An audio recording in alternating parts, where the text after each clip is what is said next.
Ang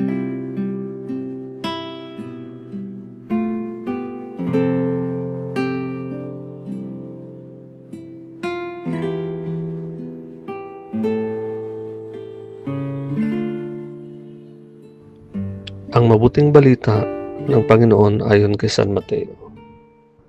Noong panahong iyon, lumapit kay Jesus ang mga alagad ni Juan Bautista at ang wika, "Malimit kaming mag-ayuno, gayon din ang mga Pariseo.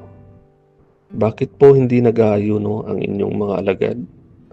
Sumagot siya, "Maaari bang magdalamhati ang mga panauhin sa kasalan habang kasama nila ang lalaking ikinasal? Kapag wala na siya, saka pa lamang sila mag-aayuno. Walang nagtatagpi ng bagong kayo sa isang lumang kasuotan, sapagkat mababatak nito ang tinagpian, at lalong lalaki ang punit.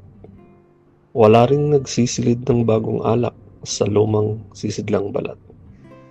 Kapag gayon ang ginawa, puputok ang balat, matatapon ang alak, at mawawasak ang sisidlan. Sa halip ay isinisilid ang bagong alak sa bagong sisidlang balat, at sa gayoy kapwa nagtatagal." Ang mabuting balita ng Panginoon.